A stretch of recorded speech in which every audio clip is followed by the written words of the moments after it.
up, what's up? This is Dominic Hoyt, and I'm here with the man who truly needs no introduction. One of the pioneers as far as the rap game goes, and as far as breaking musical barriers all across. It's the one and only Vanilla Ice. How you doing, Vanilla? I'm doing good, man. Good to be here.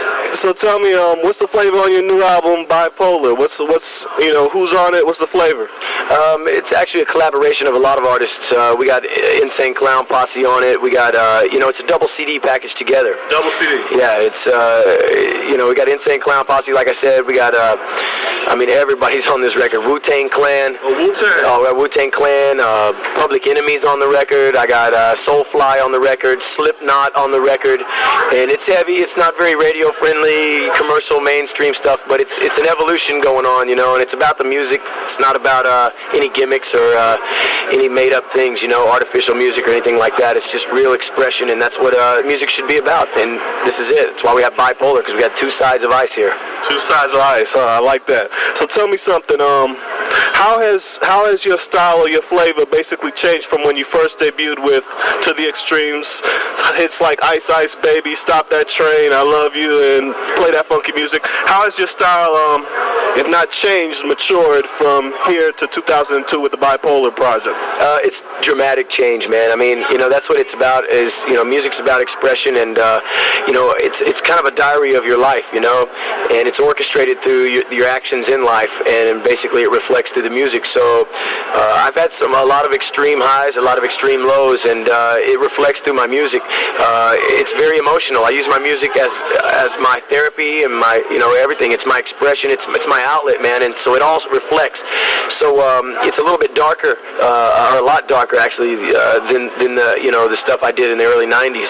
But like I said, people change, and there's a stigma that's attached to me, and it's not that I'm trying to get over that. I'm just trying to be myself, and I'm very grateful that people are embracing what I'm doing today. And it's more of an underground following. We have a lot of juggalos that come out from ICP, and tattooed, body piercing kids. So it's an underground subculture almost following, and I'm very grateful for that. And I'm basically catering to them, and they know my story a lot deeper than the mainstream knows my story. So I get a lot more respect from that crowd, and that's basically who I'm catering to. Right. Who would be some of your top 3 musical influences right quick off the dome, and why? System of a Down right now, just because of the energy that they came with, is just unbelievable. Yeah. I can just get off out of my truck, and after listening to that, jump on my motocross bike and just hit the track so energized. It's unbelievable. I love the passion and the energy, but music's about moods and everything. So if I'm in a romantic mood, I'm not going to throw System of a Down on. Right. I might go to the old school Marvin Gaye or Ready for the World or something. You know what I mean? No, definitely. So, or Keith Sweat, you can go, it's all about, and I can throw some classical on, Right. But, musical influences, as far as like what I got my influences from, is probably different than any other white boy in America. Because when I say these groups to, like, even my band members, my guitar player, they're all rock bands guys, Yeah. I grew up on hip-hop. Yeah. I grew up on Parliament and Funkadelic, and Rick James, and Roger Troutman is one of my favorite, and Zapp. Peace. Yeah, no doubt, right. And, so it's a little different, but it's funny because, I got a big fusion thing going on right now, and there's no way to really label the music, skate rock, Adidas rock, metal rap, whatever you want to call it. It's not like any other thing out there, so you can't categorize it. Right. But it's what it is real, man, and it's passion. There's a huge passion there. You started off your career in hip hop. You were a pioneer in the sense that you were the first solo Caucasian rapper that, at least that I could think of, that I know of, that really had an impact in the hip hop world. Recently, there's been a lot of things with battles and beefs going on. There's been rumors like Eminem not kind of digging you too much or something like that. Is there a beef there between y'all, or is it just the music, or what? It's just the music, man. It's entertainment. We don't even know each other, never met, but I give him credit and all that, and some of the songs are dope. I ain't gonna deny it, but the thing is that people try to compare us, and it's kind of a joke because it's really not about me and Eminem, man. Just because we're white, you really shouldn't look at it.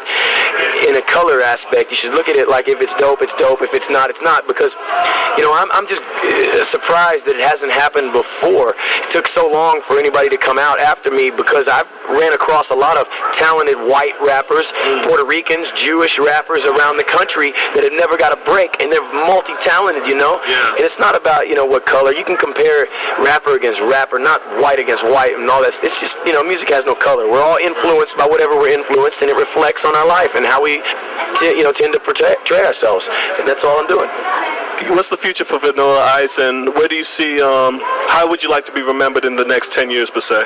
As a survivor, man, and, someone who faces their adversities, and, I could easily retire and sit at home and not face the stigma or not come out and do things, but, I'm very grateful for the people that really appreciate what I'm doing, and I'm out here to cater to them, and I'm out here for the passion of the music. I made great investments with my money I made early in the 90s, so, good.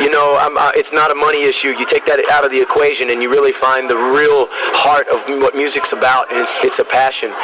It's just a passion that motivates you, and it shows you that this is what life is all about, and be very grateful that I have that ability to express myself musically. What is the number one lesson that the game has taught you in the past 10 years since you first debuted? That it's a freaking monster. And the industry has changed dramatically since my record came out and to where it is now. It's very political.